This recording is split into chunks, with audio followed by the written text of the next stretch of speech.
বাংলাদেশ পল্লী বিদ্যুতায়ন বোর্ড। বাংলাদেশ পল্লী বিদ্যুতায়ন বোর্ডের ৮০টি পল্লী বিদ্যুৎ সমিতি রয়েছে, যেটি নিয়ন্ত্রণ করা হয় আরবি থেকে। আরবির চেয়ারম্যান একজন মেজর জেনারেল, এবং তিনি যদি তার দায়িত্ব পালন না করেন তাহলে মন্ত্রণালয়ের কি করা রয়েছে, মন্ত্রণালয় তাকে মনিটরিং করা রয়েছে, এবং তারই আওতাধীন আরপিসিএল রয়েছে ৪০০ মেগাওয়াট।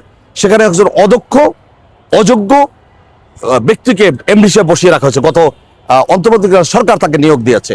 এই মুহূর্তে বিদ্যুৎ এবং জ্বালানি খাত নিয়ে একটি সংকট কিন্তু দেশে বিরাজমান রয়েছে। তো আমি আমার পেশাগত জায়গায় কিছুটা অভিজ্ঞতা রয়েছে বিধে আমি সরকারের দৃষ্টি আকর্ষণ করব এবং পরামর্শ দিতে চাই যে এই মুহূর্তে যে আজকের কথা যদি বলি, তাহলে দেশে আমাদের ১৬,০০০ মেগাওয়াটের মতো আমাদের চাহিদা ছিল, কিন্তু উৎপাদন হয়েছে অর্থাৎ জেনারেশন হয়েছে ১২,০০০ থেকে ১২,৫০০, এবং বিকালের দিকে কিছুটা বেড়েছে জেনারেশন, কিন্তু তারপরেও কিন্তু লোডশেডিংয়ের ঘাটতি রয়েছে। এখন ঘাটতি মোকাবেলায় আমাদের কি করণীয় রয়েছে, আমরা মনে করি সেক্ষেত্রে বিদ্যুৎ বিভাগের একটি বিশাল ভূমিকা রয়েছে। এই বিদ্যুৎ বিভাগে আমার পেশাগত জায়গা থেকে দেখেছি তারা প্রশাসন ক্যাডারের কর্মকর্তা বিদ্যুৎ বিভাগে যারা রয়েছেন, কিন্তু মাঠ পর্যায়ে যে কাজগুলো কিন্তু সেগুলো কিন্তু প্রকৌশল বিভাগের কাজ। এখন প্রকৌশল বিভাগে যারা বসে রয়েছেন তারা যেভাবে তাদেরকে বলেন তারা সেভাবে কথা বলেন বা পলিসি মেকিং করেন, কিন্তু তাদের উচিত, যারা মন্ত্রণালয়ে রয়েছেন তাদের উচিত মাঠ পর্যায়ে কঠোর নজরদারি করা। আমাদের সংকট কোথায়? আমি যদি এই মুহূর্তে সেক্টরগুলোর কথা বলি, যে বাংলাদেশ পল্লী বিদ্যুতায়ন বোর্ড। বাংলাদেশ পল্লী বিদ্যুতায়ন বোর্ডের ৮০টি পল্লী বিদ্যুৎ সমিতি রয়েছে, যেটি নিয়ন্ত্রণ করা হয় আরবি থেকে। আরবির চেয়ারম্যান একজন মেজর জেনারেল, এবং তিনি যদি তার দায়িত্ব পালন না করেন তাহলে মন্ত্রণালয়ের কি করা রয়েছে, মন্ত্রণালয় তাকে মনিটরিং করা রয়েছে, এবং তারই আওতাধীন আরপিসিএল রয়েছে ৪০০ মেগাওয়াট।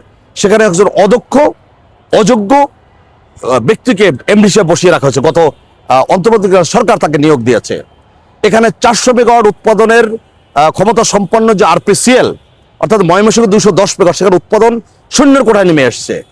এবং অন্যান্য জায়গায় তাহলে তাদের কাজটা কি, সেই জায়গায় অ্যাড্রেস করা দরকার। অনেকটা গ্যাস ভিত্তিক রয়েছে, সেখানে গ্যাস সংকট রয়েছে, তাহলে কি করণীয় রয়েছে। আমরা যদি পটুয়াখালী তাপবিদ্যুৎ কেন্দ্র রয়েছে ১৩২০ মেগাওয়াট, দুইটি, একটি হচ্ছে পায়রা, একটি হচ্ছে আরপিসিএল এবং আরএনপিএল এর যৌথ উদ্যোগে ৪০০ বাংলাদেশ সরকার মিলে। সেখানে কয়লার অভাবে পায়রাতেও আমরা দেখেছি আজকে যে অর্ধেক নেমে এসছে বিদ্যুৎ জেনারেশন।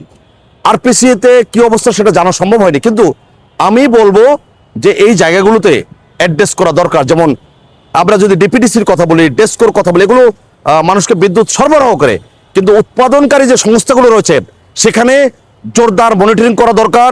দক্ষ, চৌকস এবং সৎ ব্যক্তিত্বদের দায়িত্ব দিলে হয়তো তারা এই সংকট মোকাবেলায় ভূমিকা রাখতে সক্ষম হবে। ধন্যবাদ সবাইকে।